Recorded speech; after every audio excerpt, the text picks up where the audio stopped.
من الشيطان الرجيم. بسم الله الرحمن الرحيم. الحمد لله الذي كما هو أهله، والصلاة والسلام على خير الأنام وعلى أهل بيته الطيبين الطاهرين الذين أذهب الله عنهم الرجس وطهرهم تطهيرا. اللهم صل على محمد ولعنة على أعدائهم أجمعين. أما بعد، قال سبحانه وتعالى في كتابه الكريم: بسم الله الرحمن الرحيم. ويضع عنهم إصرهم والأغلال التي كانت عليهم. صدق الله العلي العظيم. مجلس کی قبولیت کے لیے مجلسوں میں حاضر ہونے کی نیک توفیق جو اس لمحے تک ہمیں نصیب ہوئی ہے، زندگی کی آخری سانس تک ہماری زندگیوں میں اور کائنات کے آخری لمحے تک ہماری اولاد اور نسلوں میں باقی رہنے کے لیے صلوات پڑھیں محمد و آل محمد. اللهم صل علی محمد و آل محمد. زمانے میں گمراہی کے آلات و افزار اور ماحول زیادہ ہو رہا ہے، جس کے نتیجے میں اپنی ایمان اور عقیدوں کی حفاظت سخت سے سخت تر ہوتی جا رہی ہے.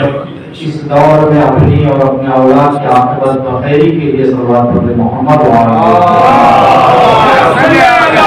محمد. کے چاہنے والے زندگی کر رہے ہیں، آزادانہ امام مظلوم جہاں پر بھی مجلس منعقد کر رہے ہیں، سب کی آزاداریوں کی قبولیت کے لیے، سکون اور چین سے ان کے آزاداریاں منعقد ہونے کے لیے، ان کی جان و مال و عزت و آبرو کی حفاظت کے لیے صلوات پڑھیں محمد و آل محمد.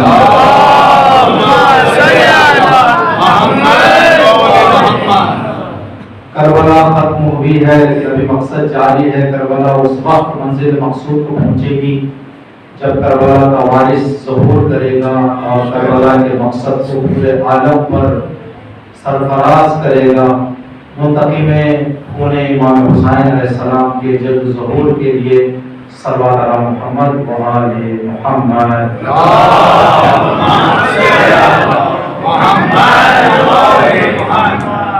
ایک شعر ہے جو ہم نے اپنی ابتدائی زندگی میں یعنی بچپن میں یاد کیا تھا، مختلف جگہوں پر پڑھتے تھے. جناب کے حوالے سے یاد ہے، آج مناسبت کے حوالے سے آپ کی خدمت میں عرض کر دیں گے: کوئی دولت کا طلبگار، کوئی چاہت کا، کوئی دولت کا طلبگار، کوئی چاہت کا، کوئی کہتا ہے مجھے تاج شاہانی دے دے. میرے اللہ فقط اتنی تمنا ہے میری، میرے اللہ فقط اتنی تمنا ہے میری، اپنے الطاف سے بس حور کی غلامی دے دے.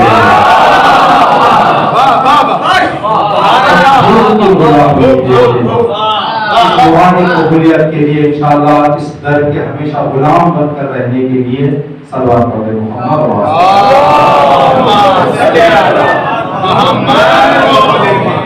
قرآن کریم کی آیت شریفہ کا تلاوت کا شرف ہم نے یہاں پر حاصل کیا، جس کا ترجمہ یہ ہے کہ اللہ فرما رہا ہے کہ ہم نے رسولوں کو جو بھیجا ہے، رسولوں کو بھیجنے کے کچھ مقصد ہیں، جن مقصدوں میں سے ایک یضع عنہم اسرہم والاغلال التی کانت علیہم. نبیوں کو دنیا میں بھیجنے کا ایک مقصد یہ ہے کہ نبی لوگوں کے سروں سے وزن اور ان کے پاؤں سے بیڑیوں کو کاٹے. ہم نے نبیوں کو بھیجا تاکہ نبی لوگوں کے سروں پر وزنی جو چیز ہے اس کو اٹھائے اور ان کے پیروں سے بیڑیوں کو کاٹے. یہ آیت جب اللہ نے نازل کی، مکہ مکرمہ میں یا مدینہ معظمہ میں نازل ہوئی.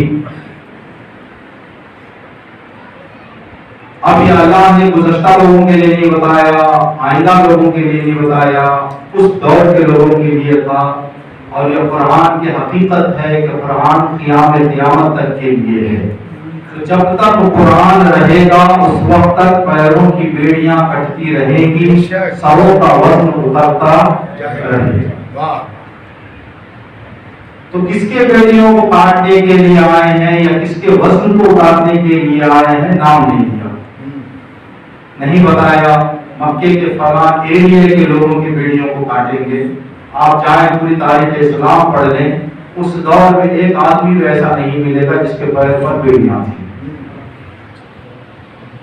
اب ضرورت کے وقت کوئی سر پر کوئی چیز لے جا رہا ہو، اس کے علاوہ کوئی وزن لوگوں کے سروں پر نہیں تھا۔ جب تھا ہی نہیں تو قرآن کیا کہہ رہا ہے؟ تو قرآن کہہ رہا ہے ہم نے انبیاء کو بھیجا تاکہ لوگوں کے سروں سے وزن کو اتارے، پیروں کی بیڑیوں کو کاٹا۔ قرآن نے ایسے جملے کہہ کر کئی جگہ پر فرمایا افلا یتدبرون، افلا یتعقلون، افلا یتفکرون، کہ قرآن کو پڑھ کے فکر کیوں نہیں کرتے، غور کیوں نہیں کرتے، اپنے ذہنوں کو استعمال کیوں نہیں کرتے۔ تو قرآن پڑھنا صرف پڑھنا کافی نہیں ہے، بلکہ قرآن پر غور کرنا، قرآن پر فکر کرنا، قرآن کو سمجھنے کی کوشش کرنا ضروری ہے۔ ورنہ بہت سارے ایسی چیزیں آ جائیں گے، ایسے سوالات آ جائیں گے جن سوالات کے جواب میں ہم جا کر پھنس جائیں۔ جیسے یہی آیت ہے، کوئی آ کر غیر مسلمان ہم سے سوال کر لے، آپ کا قرآن کہہ رہا ہے کہ اللہ نے نبیوں کو بھیجا کہ ان کے پیروں کی بیڑیاں کاٹیں، ان کے سروں کے وزنوں کو اتاریں۔ کون سے آدمی کے سر کے وزن کو اتارا تمہارے نبی نے؟ بتاؤ۔ کس آدمی کے پیروں کی بیڑیوں کو تمہارے نبی نے کاٹا؟ بتاؤ۔ آج ایسے جو قرآن کے الفاظ ہیں، جن الفاظ کو نہ سمجھنے کا نتیجہ مسلمانوں کے اتنے زیادہ فرقے ہو گئے۔ مسلمانوں کے اتنے زیادہ فرقے ہو جانے کی ایک وجہ قرآن کی آیتوں کو نہ سمجھنا ہے۔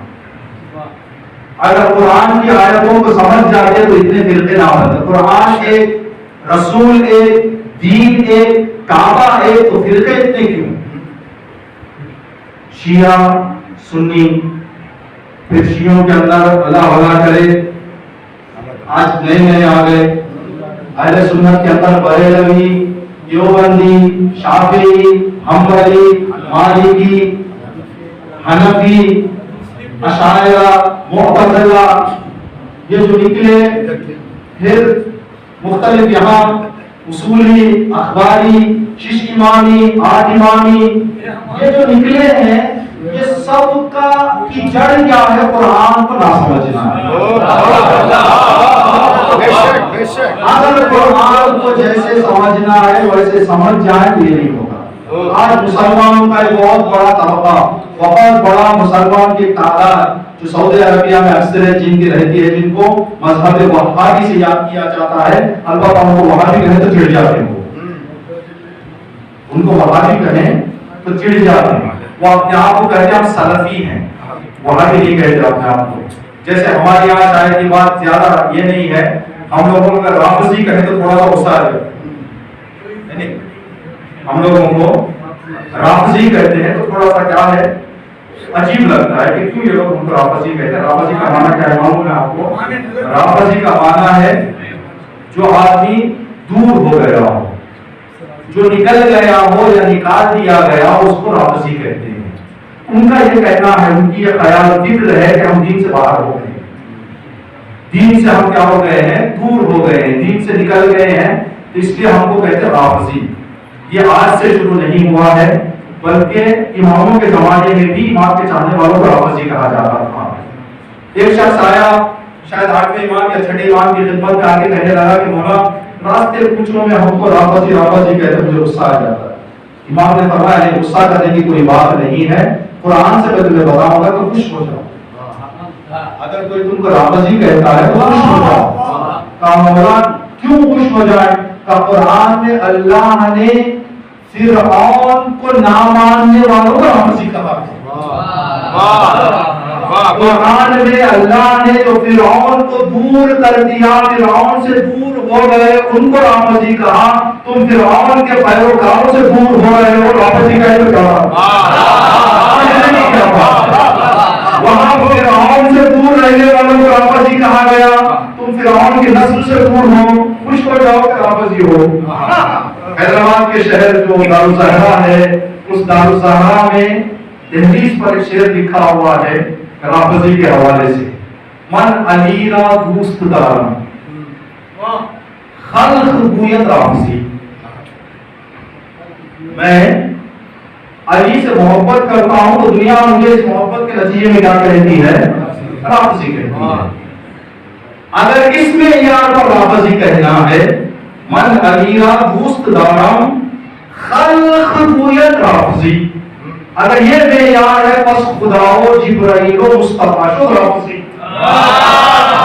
اگر اس معیار پر رافضی کہنا ہے تو اللہ کو بھی رافضی کہو، رسول کو بھی رافضی کہو، جبرائیل کو رافضی کہو. علی بھی علی کا عاشق، اللہ بھی علی کا عاشق، رسول بھی اللہ کا عاشق. تو یہ جو الفاظ ہیں کوئی آگے ہمیں سوال پھنسا سکتا ہے تو کون سی بیڑیاں تھی جو ہم نے کاٹے ہمارے رسولوں نے تمہارے نبیوں نے. مسلمانوں کے جو فرقے ہوئے اس کی ایک جڑ آج مسلمانوں میں بہت بڑا طبقہ جو سعودی عربیہ میں رہتا ہے وہ کہتے ہیں کہ اللہ کی باڈی ہے، اللہ کی باڈی ہے، اللہ کا چہرہ ہے، اللہ کے ہاتھ ہیں، اللہ کے پیر ہیں اور اللہ بھی ہمارے جیسا اٹھتا ہے بیٹھتا ہے لیکن اس دنیا سے کسی الگ دنیا میں رہتا ہے. اور ان کا یہ کہنا ہے کہ ہر جمعرات کی رات اللہ زمین پر آتا ہے اترتا ہے. ایک واقعہ صحیح بخاری یا صحیح مسلم میں لکھا ہوا ہے کہ ایک دن اللہ زمین پر اترا، یعقوب پیغمبر سے کہا کہ چلو میں اور کشتی لڑتے ہیں. اللہ نے کہا میں اور تم کشتی لڑتے ہیں. حضرت یعقوب اور اللہ نے کشتی لگائی، حضرت یعقوب جیت گئے. اللہ کو غصہ آیا، کہا کہ یہاں تو جیت گئے، وہاں اور بتاتا ہوں، وہاں اور بتاتا ہوں تم کو. تو یہ جو حدیثیں ہیں یہ صحیح بخاری میں حدیث ہے یہ. تو یہ حدیثیں کیوں آ گئی؟ اس لیے کہ قرآن کو نہیں سمجھا. قرآن میں اللہ نے فرمایا، وہ کہتے ہیں ید اللہ فوق ایدیہم، اللہ کا ہاتھ سب کے ہاتھوں سے بھاری ہے. اللہ نے ہاتھ کہہ دیا میرا ہاتھ ہے. کل من علیہا فان ویبقى وجہ ربک ذو الجلال والاکرام. ساری دنیا تباہ ہو جائے گی، اللہ کا چہرہ باقی رہے گا. ہاتھ آ گیا، چہرہ آ گیا. وجیء ربک والملک صفا صفا، اللہ جب آئے گا روز محشر تو ملائکہ سلیوٹ کرنے کے لیے کیوں میں کھڑے رہیں گے. تو اللہ پیر سے چل کے آئے گا نا، تو پیر ہو گئے، چہرہ ہو گیا، ہاتھ ہو گیا، تو بدن بھی ہے، ورنہ چہرہ کہاں رکھیں گے. چہرے کے لیے سر کا ہونا ضروری ہے، ہاتھ کے لیے بدن کا ہونا ضروری ہے، پیر کے لیے بدن کا ہونا ضروری ہے. تین پارٹس کا نام اللہ نے لے دیا ہے تو اس کا مطلب یہ ہے کہ اللہ کی باڈی ہے. یہ عقیدہ ان کا آ گیا. اب وہ کہتے ہیں کہ جہنم جب دنیا ختم ہو جائے گی لوگ جنت اور جہنم میں جائیں گے تو جہنم میں لوگوں کو ڈال ڈال کر اللہ کہے گا اور بھی چاہیے، کہاں اور بھی چاہیے، حل میں مزید نہ حل میں مزید اور چاہیے. اللہ کہے گا کہ بھائی سارے جہنم میں ختم ہو گئے اور کیا تمہاری بھوک نہیں مٹی، اللہ اپنا پیر ڈال دے گا، بس کہا بس. تو اللہ کا ہاتھ پیر. لیکن جو لوگ قرآن سے دور ہوتے ہیں وہ ایسے مانا کرتے ہیں جو حقیقت قرآن سے سیدھے رسول نے نہیں فرمایا جاتے ہوئے کہ میں قرآن چھوڑ کے جا رہا ہوں، بلکہ فرمایا میں قرآن اور اہل بیت چھوڑ کے جا رہا ہوں.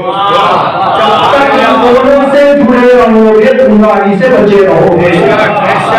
انہوں نے قرآن دے لیا، اہل بیت کو چھوڑ دیا، ایسا مانا شروع کر دیے. ایسے مانا ایک صرف اشارہ کریں گے آپ کی خدمت میں کہ پھر کیا مانا ہے. اللہ نے کہا ہاتھ ہے تو ہاتھ کا کیا مانا، اللہ نے کہا چہرہ ہے تو چہرے کا کیا مانا. لیکن کس طرح سے قرآن کی آیتوں کو ہم کو سمجھنا ہے، قرآن کی آیتوں کو کیسے سمجھنا ہے. ہم کہتے ہیں کہ یہ بچہ میرے ہاتھ کے نیچے کام کر رہا ہے، کہتے نہیں کہتے یہ بچہ میرے ہاتھ کے نیچے، ہاتھ کے نیچے ہے مطلب یہاں،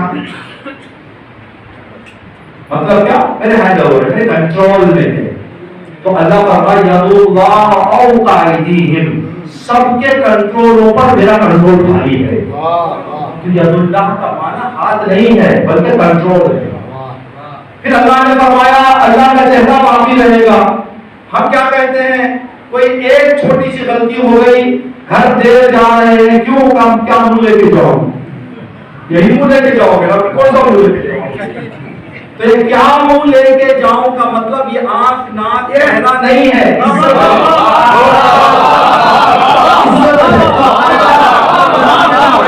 اللہ کہہ رہا ہے کہ سب مر جائیں گے، اللہ کی عزت باقی رہ جائے گی۔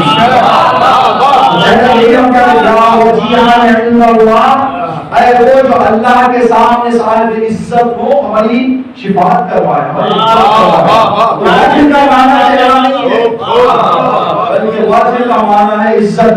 ہم بھی کہتے ہیں نا، میں کیا منہ دکھاؤں، کس منہ سے جاؤ گے، کیا منہ دکھاؤ گے؟ تو چہرے کا مطلب ہے عزت، ہاتھ کا مطلب ہے کنٹرول، تو اس طرح کے ہیں۔ تو اللہ نے جو فرمایا قرآن میں، ہم نے انبیاء کو بھیجا ہے تاکہ سروں سے وزن کو اور غیروں سے بیڑیوں کو کاٹیں۔ اس کا کیا مطلب ہے؟ اب اس کے میننگ میں لے کے جائیں، اس کو میننگ میں لے آئیں۔ اگر کسی آدمی کے پیر میں بیڑی آ جائے تو کیا ہوگا؟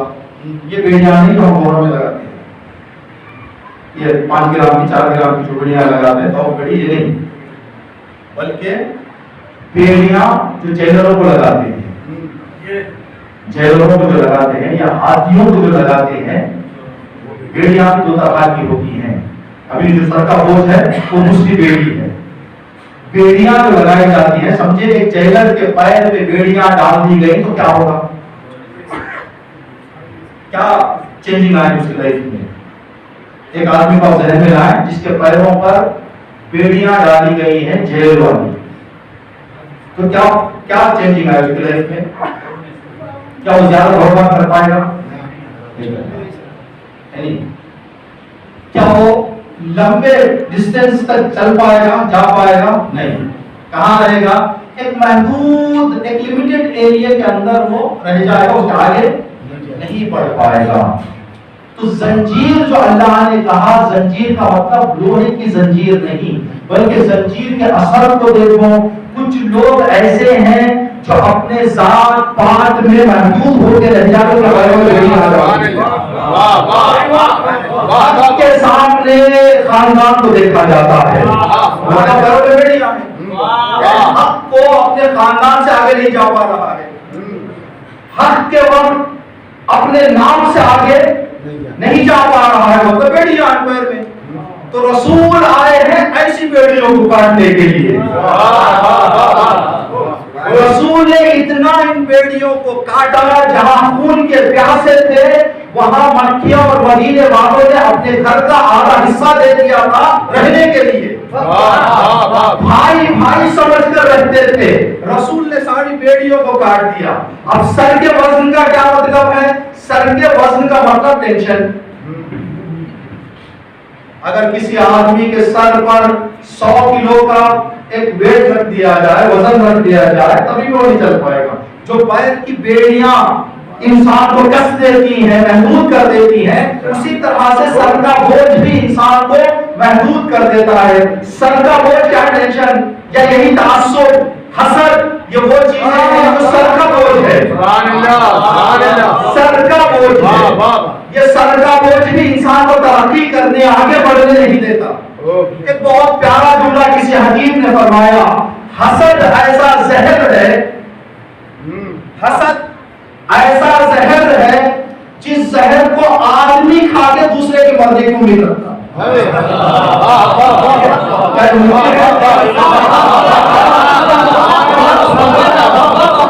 ہم زہر کھائے امید کرے وہ مر جائے، ہو سکتا ہے یہ؟ جس کے بارے میں ہم حسد کر رہے ہیں اس کو معلوم ہی نہیں کہ ہم حسد کر رہے ہیں، وہ مر رہا ہے، ہم مر رہے ہیں۔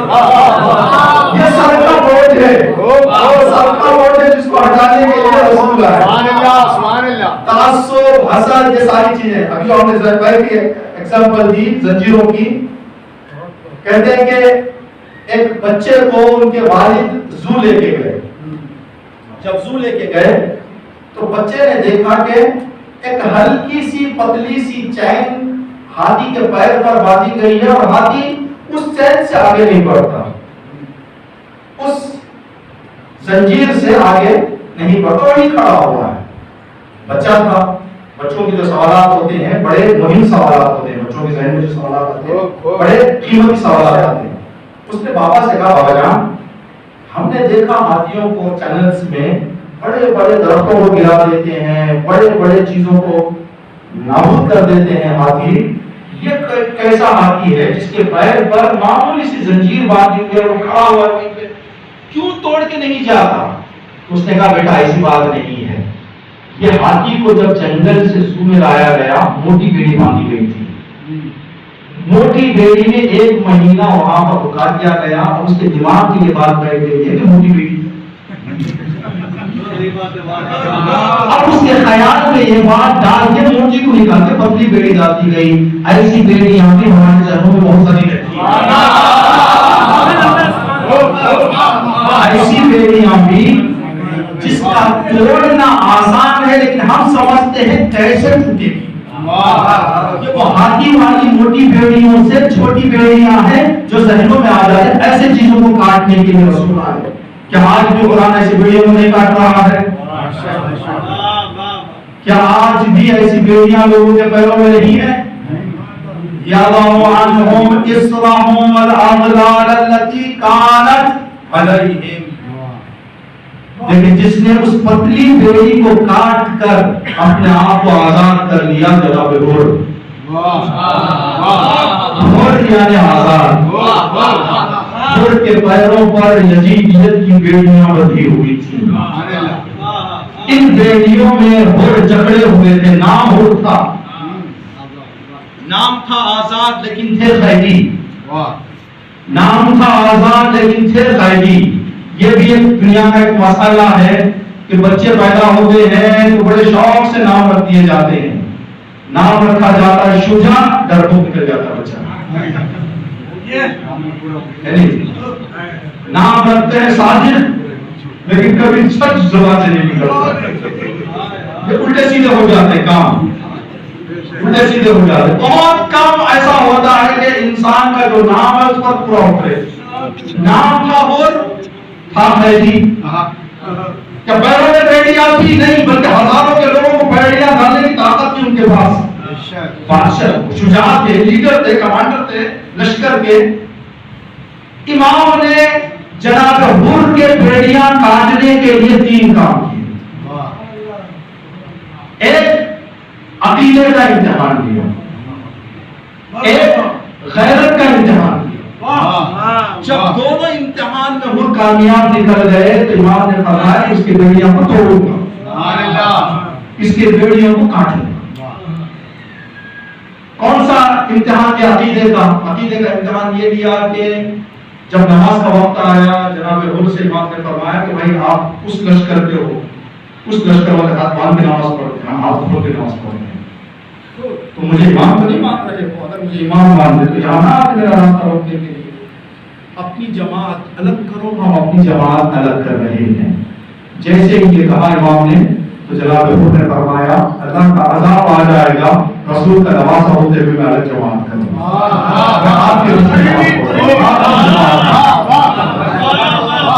امام نے اس زنجیر کو ہلا دیا، کہا امام کے کام کا آدمی ہے. امام نے آزما لیا. دوسرا، جب قافلہ نکل رہا تھا امام نے فرمایا آپ پیچھے پیچھے آؤ، ہم آگے آگے جائیں گے، ہمارے ساتھ نکلو. کہا کہ نہیں، نہ ساتھ آؤں گا نہ پیچھے آؤں گا، آپ پیچھے پیچھے آئیں، ہم آگے آگے جائیں گے. کہا کیوں؟ کہا اس لیے کہ آپ کے قافلے میں سیلانیاں ہیں، ہم ساتھ جائیں گے تو بھی سیلانیوں کے پردے پہ بات آئے گی، پیچھے رہیں گے تو اس لیے کہ ہماری نگاہیں سیلانیوں پر پڑ رہی ہیں، کہیں ایسے نہ ہو کہ سیلانیوں کو تکلیف ہو. ہم آگے ہو جائیں گے تاکہ پوری راحت کے ساتھ سیلانیاں پیچھے سے آئیں. امام نے غیرت کا بھی امتحان دیا. جب یہ وہ امتحان امام نے کی زنجیروں کو کاٹوں گا. اب آخری یعنی زنجیر کاٹنے کے لیے امام نے کام کیا. مکے سے لے کر کربلا تک مؤذن کو لے گئے تھے حجاج بن مسروق کو. جب صبح کی نماز کا وقت ہوا حجاج حسب معمول اٹھے، وضو کیا اذان کے لیے. امام نے فرمایا حجاج آج خاموش ہو جاؤ، مولا اذان نہ دو. نہیں، آج اذان تم نہیں دو گے. مولا کون دیں گے، میں تو مؤذن ہوں. کہا نہیں، مجھے کسی کی بیڑیاں کاٹنا ہے، مجھے کسی کی بیڑیاں کاٹنا ہے. اکبر تم جاؤ اذان کہو. اکبر نے کہا اللہ اکبر. آواز رسول کی آئی، سیدھے حر کے دل کو پہنچی، حر کی زنجیریں ٹوٹی. اپنا یہاں نہیں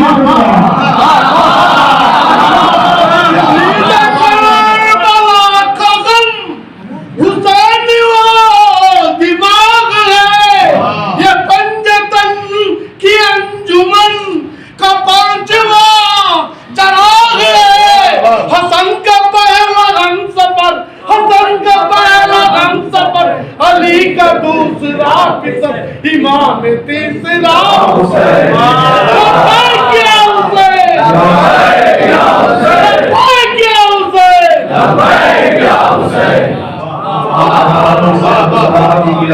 قبولیت کے لیے سلام پڑھتے ہیں.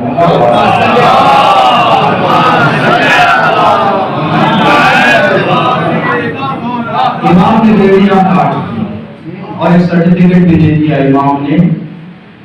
جیسے ہی جناب حر کے سرانے پہنچے تو امام نے کہا انت حر کما سمت کا امک. اب تیرا نام ریسٹ ہوا. اب تک تیرا نام حر تھا لیکن تو غائب میں تھا. عقیدے کی گمراہی کی بیڑیاں پہنے ہوئے تھا. میں نے ان بیڑیوں کو کاٹ دیا، اب تو آزاد ہو گیا. حر فی الدنیا وحر فی الآخرہ. اب تو اس دنیا میں بھی حر ہے، آخرت میں بھی حر ہے. یہاں ایک سوال آپ کی خدمت میں عرض کریں گے، وہ یہ کہ آدمی راحتوں کا ویلکم کرتا ہے، پریشانیوں سے بھاگتا ہے. یہ انسان کا نیچر ہے. اسے کوئی آدمی کیا نہیں کر سکتا، نہیں کہہ سکتا. یہ نیچر ہے آدمی.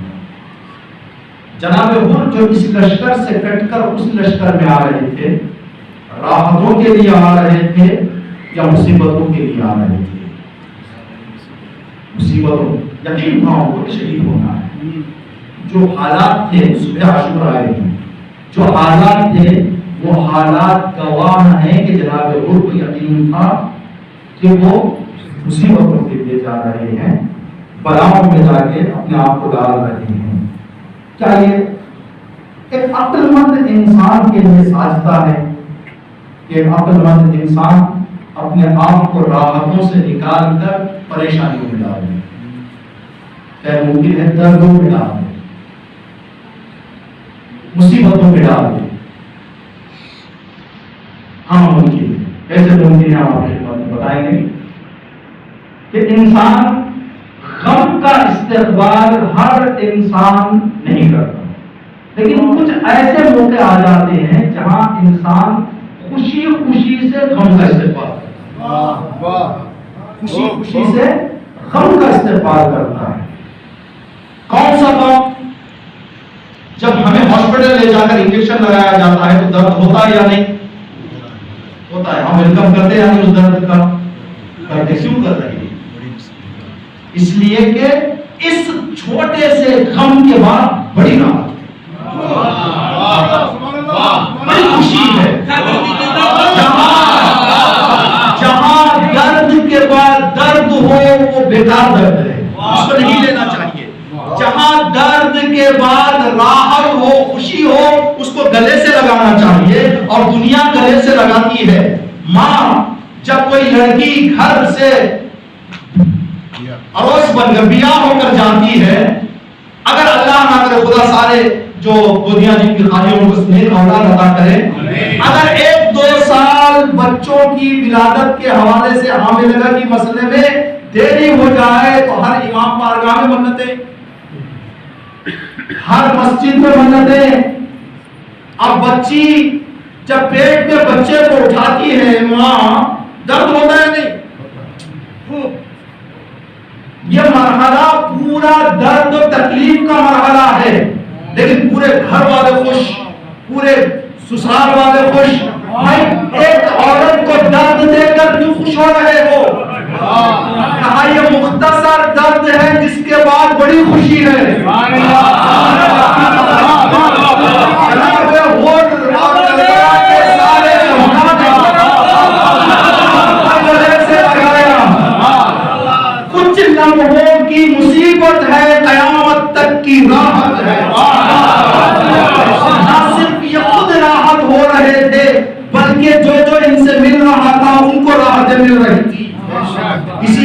شاعر نے کیا خوب کہا، تو مجلس حسین میں آنسو بہا کے دیکھ، تو مجلس حسین میں آنسو بہا کے دیکھ، اتنی خوشی ملے گی سنبھالی نہ جائے،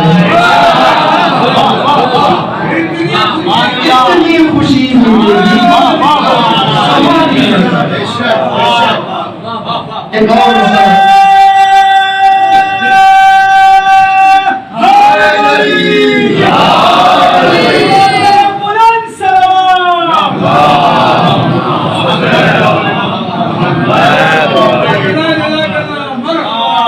جہاں پہ ہو رہا ہے امام حسین کے پاس بلاؤں میں اپنے آپ کو ڈالنا، اپنے آپ کو مصیبت میں ڈالنا۔ انسان جب کسی مصیبت کو اٹھاتا ہے تو مصیبت کو اٹھانے کے تین چار قسمیں ہیں۔ ایک جگہ پر انسان مجبوراً مصیبت اٹھاتا ہے، مجبوراً وہ مصیبت اٹھانے کے لیے مجبور ہے۔ کیسے لوگ ہیں؟ اگر کوئی آدمی جرم کر کے پولیس کے ہاتھ میں پھنس جائے تو پولیس جو اسے سزا دے گی اس کو درد ہو رہا ہے؟ نہیں، لیکن کیا ہے؟ مجبور ہے۔ اگر کسی کو کوئی آدمی کڈنیپ کر کے لے کے چلا جائے، جو کڈنیپ کر کے لے کے جاتے ہیں وہ جو درد دیتے ہیں، تکلیف دیتے ہیں، کہ درد لینے والا، تکلیف سہنے والا خوشی خوشی سہ رہا ہے، بلکہ مجبور ہے، مجبوراً مصیبت سہتے ہیں۔ دوسرا مجبوراً نہیں بلکہ اپنے اختیار سے، اپنی پسند سے انسان مصیبت اٹھا لیتا ہے، درد اپنے لیے گوارا کر لیتا ہے۔ یہ کب ہوتا ہے؟ جب انسان کسی بڑے نقصان سے بچنے کے لیے چھوٹے نقصان کو لے لے، بڑی تکلیف اور درد سے بچنے کے لیے چھوٹے درد کو آدمی لے لیتا ہے اور پورے اختیار کے ساتھ بھی لیتا ہے، پورے اختیار کے ساتھ بھی لیتا ہے۔ اس کی کیا ایگزامپل ہے؟ حضرت یوسف کو زلیخا نے دروازہ بند کر کے حرام کام کی طرف دعوت دی، وہاں پر حضرت یوسف نے دعا کی، پروردگار مجھے جیل میں بھیج دے، یہ کام سے بچا دے، مجھے جیل میں بھیج دے، مجھے قید خانہ پسند ہے اس کام سے بڑھ کر جس کی طرف یہ بلا رہی ہے مجھے۔ اللہ نے حضرت یوسف کی دعا کو قبول کیا، اس گناہ سے بچا کے یہاں پر حضرت یوسف مجبور ہے قید خانے میں جانے کے لیے، اختیار ہے، مجبور ہے یا اپنے پسند سے جا رہے ہیں؟ اگر پسند نہ ہوتے تو دعا نہ کرتے، دعا کر کے قید خانہ مان کے جا رہے ہیں، دعا قبول ہو گئی، قید خانے میں چلے گئے، 7 سے 9 سال تک قید خانے میں۔ اب ان دونوں میں فرق کیا ہے؟ جو مجبور اور مختار، جو مجبوراً اور اختیاراً مصیبتوں میں جاتے ہیں کے درمیان کا ڈفرینس ہے؟ ان کا ڈفرینس یہ ہے کہ جو مجبوراً جاتا ہے وہ چیختا ہے، چلاتا ہے، گلا کرتا ہے، شکوہ کرتا ہے، فریاد کرتا ہے، مجھے بچا لو، مجھے نکال دو، چھوڑ دو، چیختا ہے انسان جب مجبوراً کوئی مصیبت میں پڑ جاتا ہے۔ لیکن جب کوئی آدمی اختیار میں جاتا ہے وہ چیختا چلاتا نہیں، اس نے اپنی پسند سے گیا ہے، اپنی پسند سے جانے والا، نہ گلا نہ شکوہ کچھ نہیں، بس ایک کام کرے گا، گلا شکوہ نہیں رہے۔ تیسری قسم مصیبت کے سہنے کی عشق میں، انسان کبھی کبھی عشق میں، پیار میں مصیبت کو برداشت کرتا ہے۔ جب کوئی انسان پیار میں مصیبت کو، پیار میں عشق میں اپنے آپ کو مصیبت میں ڈالتا ہے تو اس میں یہاں پہ اپنی مرضی سے ہوتا ہے، اپنی پسند سے ہوتا ہے۔ تو اختیار میں اور عشق میں کیا فرق ہے؟ مجبور میں اور اختیار میں فرق معلوم ہو گیا۔ مجبور میں گلا رہتا ہے، شکوہ رہتا ہے، لیکن اختیار میں گلا شکوہ نہیں رہتا۔ اب اختیار میں اور عشق میں کیا فرق ہے؟ اختیار میں گلا نہیں رہتا، دعا رہتی ہے کہ مجھے رہا کر دے۔ حضرت یوسف نے قید خانے میں یہ نہیں کہا یا اللہ میں کیوں قید خانے میں آ گیا، مجھے کیوں قید خانے میں ڈال دیا گیا، ایک جملہ بھی حضرت یوسف نے نہیں کہا 9 سال میں، بس اتنا کہتے تھے پروردگار مجھے جلد اس قید خانے سے رہا کر دے، کوشش کرتے تھے قید خانے سے رہا ہونے کے لیے۔ لیکن جب انسان عشق میں کسی مصیبت کو گردن لیتا ہے اٹھاتا ہے تو وہاں اختیار بھی ہوتا ہے، خوشی بھی ہوتی ہے، اسی میں رہنے کی تمنا کرتے ہیں، نکلنے کی خواہش نہیں کرتے، نکلنے کی بھی آرزو نہیں کرتے۔ اب آپ نے سنا، اب آئے جناب حر مجبورن آئے تھے، اختیار سے آئے تھے یا عشق سے آئے تھے؟ عشق سے آئے۔ عشق میں آنے والا نہ صرف گلا شکوہ نہیں کرتا، نہ صرف باہر نکلنے کی دعا نہیں کرتا، بلکہ اس مصیبت کو کس طرح سے اپنے گلے سے لگاؤں، کیسے گلے سے لگاؤں، یہ فکر رہتی ہے ذہن میں، اور یہ بڑا عظیم مرحلہ ہے۔ اب اس بات کو سننے کے بعد اب تک مسائل کی طرف آئیں، 4-5 جملے سن لیں۔ قاسم سے جب امام نے پوچھا کہ موت کیسی ہے، قاسم کا جواب تھا عشق احلی من العسل، چراغ بجھنے کے بعد اٹھ کر نہ جانا عشق، زیر خنجر سجدہ پروردگار عشق، زیر خنجر سجدہ پروردگار عشق، شام غریبہ نماز شب عشق۔ عشق ہوتا ہے ایک آدمی کو آپ اپنے ذہن میں لائیں جس کے گھر ایک دن میں 72 مر گئے، 72 جنازے کسی کے گھر آ جائیں اور وہ نماز شب پڑھے تو یہ کیسا عشق ہے، یہ عشق کی معراج ہے، عشق کی معراج ہے۔ جناب اور عشق میں آئے، عشق میں آنے کی دلیل کیا تھی؟ دلیل یہ، جیسے ہی امام کی خدمت میں پہنچے، یہ بات بیان کرنے کے لیے وقت دامن میں گنجائش نہیں ہے، آدمی اسی وقت معافی مانگنے کی ہمت کرتا ہے جب آگے والے کے کرم پر یقین ہو۔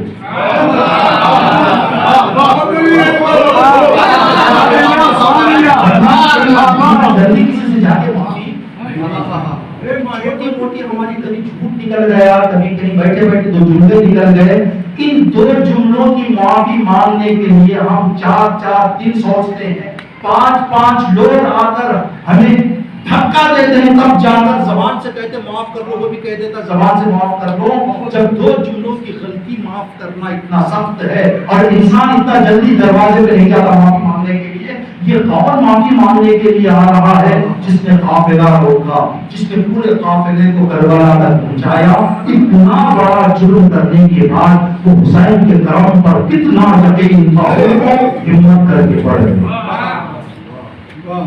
اسی لیے حسین کا دربار ترین دربار، یہاں پہ معافی طلب کریں، اے خود کو بخشنے والے مجھے بھی اللہ سے معاف کر۔ جناب اور آگے آنے کے بعد آدمی اتنا بڑا جرم کرے تو کیا کرتا ہے؟ پہلے آگے 1 گھنٹہ 2 گھنٹے باتیں کرتا ہے، مجھے نہیں کرنا چاہیے تھا، انہوں نے مجھے دھوکہ دے دیا، انہوں نے کچھ مجھے کہا تھا، کچھ ہو گیا، کچھ نہیں۔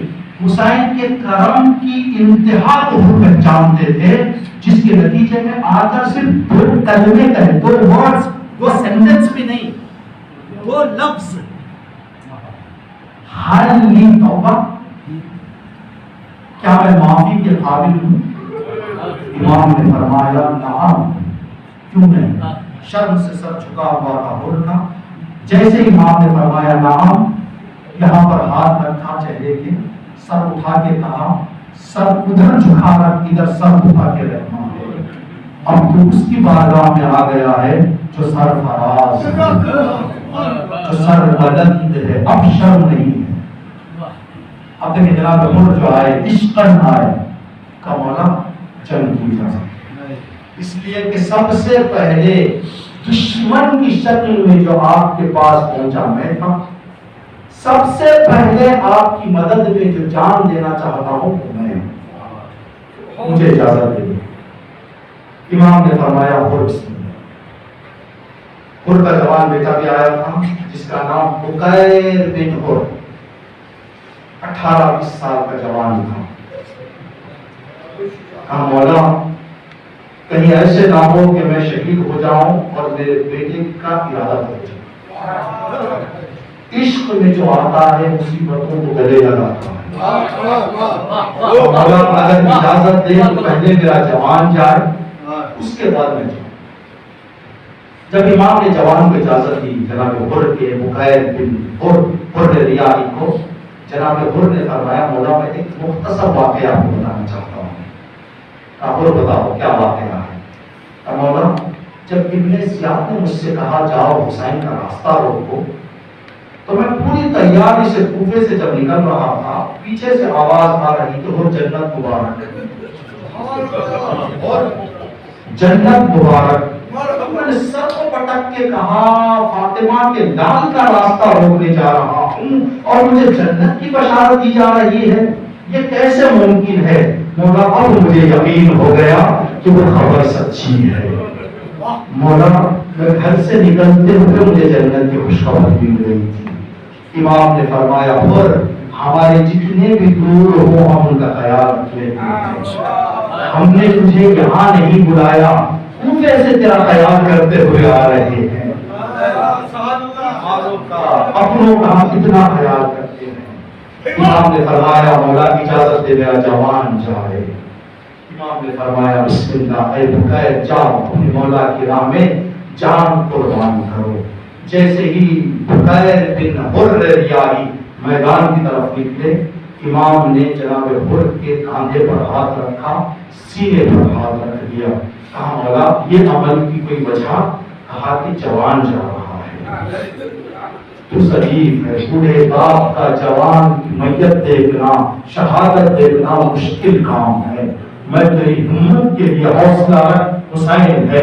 حسین کے ہوتے ہوئے اپنا حوصلہ پست نہ کرنا، ہمت نہ ہارنا. حسین تیرے سینے کو تھاما ہوا ہے، تیرے جگر کو تھاما ہوا ہے. جب جناب حر ملاقات کے لیے آئے تھے تو امام حسین جناب عباس اور علی اکبر کے ساتھ ان کا استقبال کرنے کے لیے پہنچے تھے. جناب حر نے ایک نگاہ جناب علی اکبر پر ڈالی، معلوم تھا کہ امام حسین کا جوان بیٹا ہے. ایک سوال کیا امام حسین سے، مولا میرا بیٹا جائے شہید ہو جائے، بس مجھے ایک سوال کا جواب دے دے. مولا مجھے یہ بتائیں آپ اکبر سے پہلے شہید ہوں گے یا اکبر کے بعد شہید ہوں گے؟ امام نے فرمایا اور اکبر میرے سے پہلے شہید ہوں گے. مولا اگر اکبر آپ سے پہلے شہید ہوں گے آپ کے سینے پر ہاتھ رکھنے والا کوئی ہوگا؟ کہا اور نہیں، حسین کی غربت ہے. حسین کا جوان جائے گا تو کوئی حسین کے سینے پر ہاتھ رکھنے والا نہیں. اجرکم اللہ، خدا آپ کو کوئی غم نہ دے سوائے غم سے نشونا. جناب حر کے جوان مقتل کی طرف پہنچے، 1000 یزیدیوں کو 100 یزیدیوں کو واسل جہنم کیا. جب گھوڑے سے زمین پر گرے آواز دی یا مولائی ادرکنی، اے میرے آقا حسین میری مدد کو آ جائیں. جناب حر آگے بڑھنا چاہ رہے تھے. امام نے فرمایا حر رک جا، میں تیرے جوان کے سرانے پہنچ رہا ہوں. جوان بیٹے کو بیڑیاں رگڑتے ہوئے بنا بات نہیں دیکھ سکتا. حر رونے لگے، مولا میری غربت کو آپ مدد کرنے کے لیے موجود ہے، لیکن جب آپ کا کریئر جوان لگے گا. اجرکم اللہ، خدا آپ کو کوئی غم نہ دے سوائے غم سید الشہداء کے. جوان کا جنازہ حسین اٹھا کر لائے. پھر جناب حر نے فرمایا مولا مجھے جنگ کی اجازت دے. امام نے اجازت دے دی. جناب حر مقتل میں پہنچے.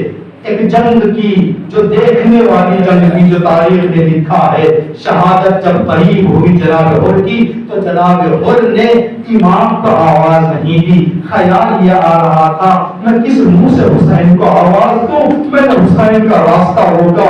اگر میں یہاں نہ لاتا تو حسین کے بچوں پر یہ مصیبت نہ آتی. امام نے حر کو گھوڑے سے گرتے ہوئے دیکھا. امام دوڑتے ہوئے حر کے قریب پہنچے. حر کے ذہن میں یہ خیال تھا مجھ جیسے گناہگار کو میت اٹھانے کے لیے، جنازہ اٹھانے کے لیے کہاں حسین آئیں گے. جیسے یہ فکر حر کے ذہن میں آئی، حر نے ایک لمحہ کیا احساس کیا کہ کسی کا بازو ہے، کسی کا زانو ہے، حر کا سر ہے. حر نے احساس کیا کہ میرا سر کوئی اٹھا رہا ہے. جب آنکھ کھول کر دیکھا فاطمہ کا لال ہے جو حر کے سر کو اپنے زانو پر رکھ رہا ہے. مولا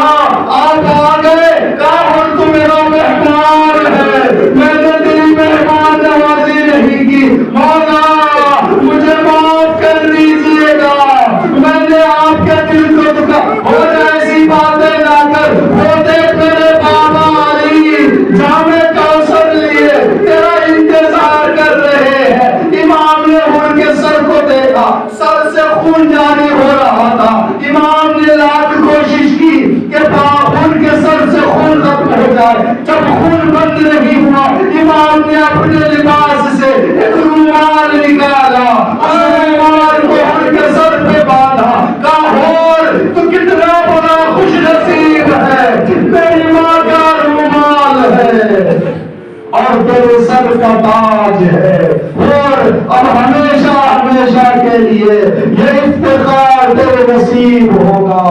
دنیا قیامت تک یاد کرے گی کہ حور کے سر پر فاطمہ کا رومال باندھا۔ الا لعنۃ اللہ علی القوم الظالمین۔ سيعلم الذين ظلموا أي منقلب ينقلبون ربنا تقبل منا إنك أنت السميع العليم.